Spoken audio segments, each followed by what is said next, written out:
Hello दोस्तों, स्वागत करता हूं मैं आप सभी लोगों का मेरे यूट्यूब चैनल पर जिसका नाम है रियल हॉरर स्टोरीज़। तो दोस्तों, आज जो मैं कहानी आप सभी लोगों के लिए लेकर आया हूं, इस कहानी को सुनने के बाद आप लोगों की डर की वजह से हालत ख़राब हो जाएगी। तो चलिए लेके चलता हूं मैं आप सभी लोगों को डर के इस रोमांचक सफ़र पर। तो दोस्तों, ये जो कहानी है ये विशाल नाम के एक लड़के की है। कैसे ढाबे की वो रात विशाल के लिए पूरी जिंदगी ना भूल पाने वाली रात बन गई। तो चलिए इस कहानी को मैं उन्हीं के नज़रिए से आपको बताना स्टार्ट करता हूँ। मेरा नाम विशाल है। मैं गाज़ियाबाद शहर का रहने वाला हूँ। ये बात है सन 2013 की। ये वो साल था जब मैंने अपना एमबीए कंप्लीट किया था और मेरी कॉलेज से प्लेसमेंट हुई थी। तो मेरी जो प्लेसमेंट हुई थी वो एक प्राइवेट सेक्टर बैंक में हुई थी। और जो मेरी जॉइनिंग थी वो हिसार डिस्ट्रिक्ट में थी। हिसार डिस्ट्रिक्ट जो है वो हरियाणा के अंदर आता है। तो दोस्तों, जैसा कि आप सभी लोग अच्छे से जानते हैं, आजकल क्या है, बैंकों के अंदर सेकंड सैटरडे और फोर्थ सैटरडे ये 2 दिन की महीने में छुट्टी होती है। लेकिन उस टाइम पर ऐसा नहीं था। उस टाइम पर क्या था, जो सैटरडे हुआ करता था वो हाफ डे होता था। मतलब सिर्फ 2 बजे तक ही बैंक के लोगों के लिए खुला होता था, कस्टमर्स के लिए। तो वहाँ हिसार रेलवे स्टेशन से एक ट्रेन है जो कि शाम को 4:30 बजे चलती है, जिसका नाम है गोरखधाम एक्सप्रेस। तो मैं क्या काम करता था, अपना काम ख़त्म करके बैंक का और जल्दी जल्दी से अपना स्टेशन पहुँच के वहाँ से ट्रेन लेके मैं घर चला जाता था। लेकिन कभी कभी क्या होता था, बैंक के अंदर काम थोड़ा ज़्यादा होने की वजह से मैं टाइम पर ख़त्म नहीं कर पाता था। और जिस वजह से क्या होता था, मेरी कभी कभी ट्रेन जो थी वो मिस हो जाती थी। फिर बाद में मुझे बस से जाना पड़ता था। तो मैंने सोचा कि ये ट्रेन के चक्कर को मैं ख़त्म कर देता हूँ। इससे बढ़िया मैं अपने बस से ही चला जाया करूँगा, क्योंकि बस तो हम कभी भी ले सकते हैं। तो दोस्तों, एक बस थी जो कि राजस्थान से चलकर आती थी और दिल्ली की तरफ जाती थी। और वो बस जो थी हिसार बस स्टैंड पे आती थी रात को 1 बजे। तो मैंने सोचा ये वाली बस सबसे बढ़िया है, क्योंकि रात में ज़्यादा ट्रैफिक भी नहीं होगा और आराम से अपना मैं जल्दी पहुंच भी जाऊंगा। तो मैं क्या काम करता था, रात को 12:30 बजे मैं बस स्टैंड पे पहुंच जाया करता था। जल्दी इसलिए पहुंच जाता था ताकि मेरे से जो बस है वो छूटे ना। तो जैसा कि आप जानते हैं, जो लॉन्ग रूट की बसें होती हैं वो रास्ते में एक या दो जगह ढाबे पर जरूर रुकती हैं खाना खाने के लिए। ऐसे ही वो जो बस थी वो रुका करती थी भिवानी, एक शहर है वहाँ पे रुका करती थी। वहाँ पे एक ढाबा था, वहाँ खाना खाने के लिए सभी लोग रुका करते थे। तो एक बार दरअसल ऐसा हुआ कि मैं उस बस से ट्रैवल कर रहा था दिल्ली की तरफ। तो जो वो बस थी वो उसी जगह जो भिवानी के अंदर ढाबा है वहीं पे जाकर वो रुकी। तो जिन लोगों को खाना खाना था वो लोग वहाँ पर खाना खाने के लिए उतर गए। लेकिन मैंने खाना इसलिए नहीं खाया क्योंकि मैं खाना खा के ही बस में बैठा था और मैंने रास्ते के लिए कुछ चिप्स, कुरकुरे, नमकीन, ये एक दो पैकेट मैंने रख लिए थे। तो मैंने क्या काम किया, मैं वहीं ढाबे के पास अपने टहलने लगा। टहलते टहलते मैंने क्या काम किया, मैंने एक सिगरेट जला ली और मैं टहलते टहलते जो था वो सिगरेट पीने लगा।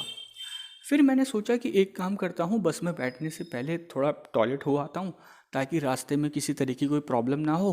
तो जैसे ही मैं टॉयलेट की तरफ गया, मैंने देखा वहाँ का जो टॉयलेट था वो काफ़ी ज़्यादा गंदा था, बिल्कुल भी साफ़ नहीं था और बहुत ज़्यादा स्मेल आ रही थी, क्योंकि बहुत सारे लोग यूज़ करते हैं। तो मैंने सोचा कि एक काम करता हूँ, मैं कहीं अलग जगह पर टॉयलेट हो आता हूँ। तो मैं क्या काम किया, मैं टहलता टहलता मैं ढाबे से आगे की तरफ चला गया। लेकिन मुझे ये नहीं पता चला कि अंधेरी की वजह से मैं ढाबे से काफ़ी दूर आगे पहुँच गया था, लगभग 100 मीटर के करीब मैं आगे पहुँच गया था। तो मैं जब वहाँ पे मतलब टॉयलेट करने के बाद जब मैं वहाँ से चलने के लिए मुड़ा, तो मैंने देखा कि रोड के जिस तरफ मैं खड़ा हुआ था, मेरे बिल्कुल सामने, मतलब रोड क्रॉस करके दूसरी साइड पे एक औरत खड़ी थी। वो जो औरत थी उसने एक साड़ी पहनी हुई थी और उसके पास में, उसके पैरों के पास एक थैला रखा हुआ था। तो मैंने उस औरत को जैसे ही देखा, उसको देख के मतलब मैं थोड़ा सा हैरान हो गया।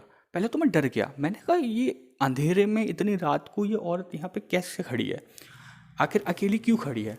फिर मैंने टाइम देखा, टाइम क्या हो रहा है, टाइम जो था वो 3:10 हो रहे थे रात के। तो मैंने सोचा कि ये रात के लगभग 2:15 बज रहे हैं और ये औरत अकेली यहाँ पे खड़ी है। तो ये चीज़ मुझे काफ़ी ज़्यादा अजीब लगी। फिर अचानक जो मेरे साथ हुआ उसे देख के मैं और भी ज़्यादा डर गया। दरअसल हुआ ऐसा था, क्योंकि वो एक हाईवे था, मैं हाईवे के इस तरफ खड़ा था और वो औरत हाईवे के दूसरी तरफ खड़ी थी। तो हाईवे पर जैसे ही एक ट्रक क्रॉस हुआ, ट्रक क्रॉस होते ही मैंने देखा कि वहाँ पर कोई भी औरत नहीं थी और वही औरत थोड़ी दूरी पे, मतलब आगे की तरफ लगभग 100 मीटर आगे वो वहाँ खड़ी थी। तो ये देख के मैं इतना ज़्यादा डर गया, ये देख के मैं इतना हैरान हो गया। मैंने कहा ये औरत अभी तो मेरी जस्ट आंखों के सामने ही खड़ी थी, रोड के उस साइड, लेकिन अचानक से ये पलक झपकते ही 100 मीटर आगे इतना दूर कैसे पहुंच गई।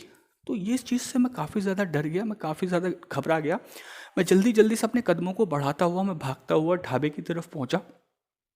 वहाँ पे टेबल पे एक मतलब पानी का जग रखा हुआ था, तो मैंने पानी का जग लेके पानी पीने लगा।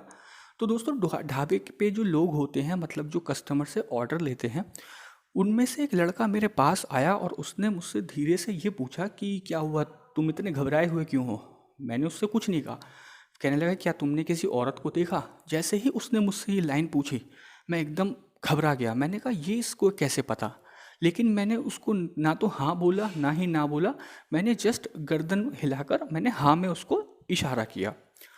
तो उसने कहा कि आज से लगभग करीब 6 महीने पहले एक हस्बैंड वाइफ थे, जिन दोनों में काफ़ी ज़्यादा झगड़ा हो गया था।